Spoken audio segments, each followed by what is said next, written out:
1920s, and that would be the Harlem Renaissance and also popular culture just in general. Um, and so we're going to start with the beginning here of the Harlem Renaissance. Now, keep in mind here, I am not bringing up Marcus Garvey.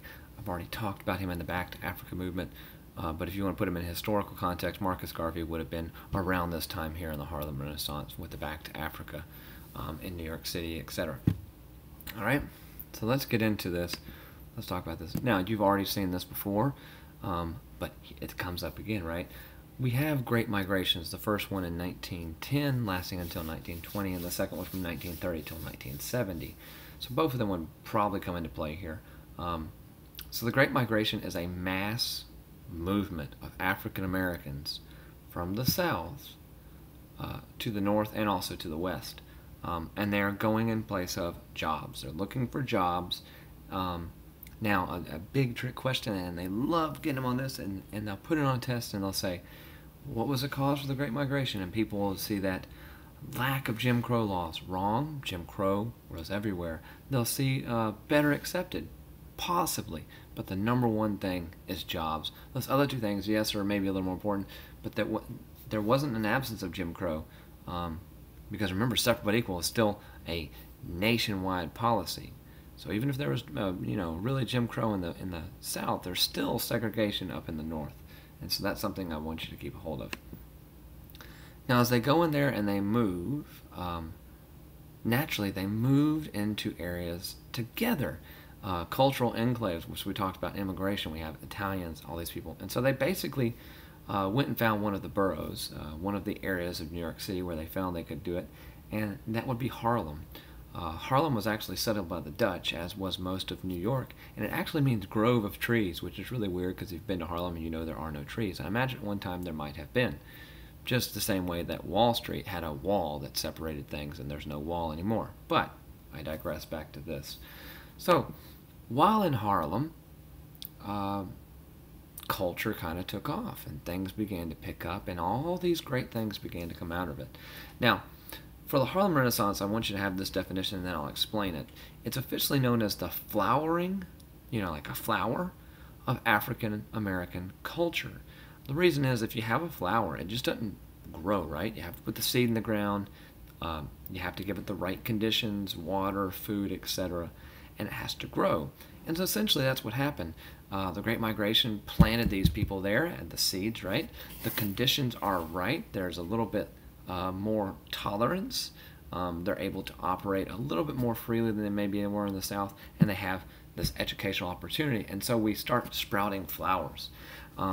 The big flowers we, of course, are going to talk about will be the writing and also jazz. But there's many things, actors and actresses, which I think I've got, a couple of those, painters, etc. And so this is wonderful. So again, the Harlem Renaissance. Now, the biggest thing that people want to associate with the Harlem Renaissance would be jazz music. And so we'll get into that. Now, a secondary nickname of the 1920s, in fact, yes, it's called the Roaring Twenties because of cars, etc. But a secondary nickname, it's actually called the Jazz Age. There's many names here for the 1920s. The Jazz Age, the Beautiful and the Damned, the Golden Generation. There's many, many things, okay? The next thing is I'm going to pick on three really in particular people, and there's so many jazz artists out there, and we're going to listen to some. But these are three that really come to mind to define the Jazz Age that made things so unique. The first one is this man. He was known for his trumpeting, but also for his extremely weird voice. His name is Louis Armstrong. He did know skies are blue, red roses too. He had a different voice about him, and I'm certain, he's probably rolling in his grave at that impression, but nonetheless, there you go. His nickname was actually called Old Satchmo, which actually was a derogatory term to an extent, but he embraced it and he said, hey, this is me, and I'm going to take it, all right? The next one is a female. Her name is Bessie Smith. Bessie Smith was known as the Empress of the Blues. So she will begin to popularize the blues genre, which is a lot like jazz. It's mainly just stripped down and very, it focuses more on the singing rather than the instrumentation, whereas jazz is about the trumpets and different things like that. Now, someone who actually put it all together, and this is interesting because his career actually spanned 50 years. I want you to think about that for a minute, because the Miley Cyruses and the Nicki Minaj's and the Katy Perry's, they might get 10 to 12 good years. This man had 50. That takes talent. There aren't many musicians out there who can stay around for 50 years.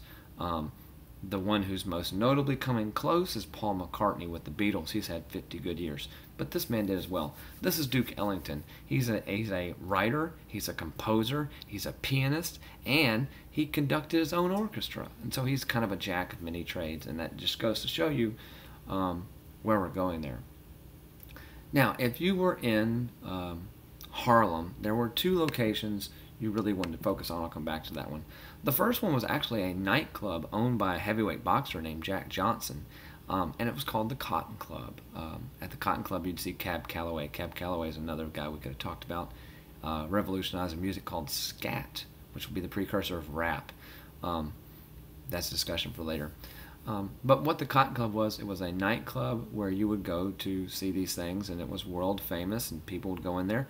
Now, you wish you could find a dinner for $1.50 today, but nonetheless, there you go, right? Now, the other venue is still around today. It still kind of pops up, and it's called the Apollo Theater. Now, the Apollo Theater is a well-renowned renowned venue for African-American performers. Many a performer got their start at the Apollo Theater. And in fact, in the 80s, 90s, and kind of pushing today, they revived it, and they actually did a lot of comedy shows live at the Apollo. Arsenio Hall was famous there, Dave Chappelle there, and there's so many others, Chris Rock. And so the Apollo Theater is an important place in history for African American people. Now, the beautiful thing about jazz, and also rock and roll, and maybe just music in general, is it promotes racial tolerance. Now, why do I say that? If you're a white person in this time of segregation and you wanted to hear the best jazz, who, by the way, Louis Armstrong, Bessie Smith, Duke Ellington, all black, you had to go to the Cotton Club or the Apollo Theater. And there you're probably going to sit next to someone of an opposite color, which is completely contrary to everything you've been taught. But you know what? If you're there to listen to the music, you're going to see past color. And so the color lines are blurred, and that's very important, because music is one thing that connects us and makes us see past our problems. And so going forward in these other things that we're having right now in the discussions of Baltimore and Ferguson, Missouri, we need to find things that connect us rather than disconnect us. Music connects us. So we need to really, really focus in on that. Now, the next thing we're going to talk about are, of course, the writers. I love talking about the writers, so we'll get to them next.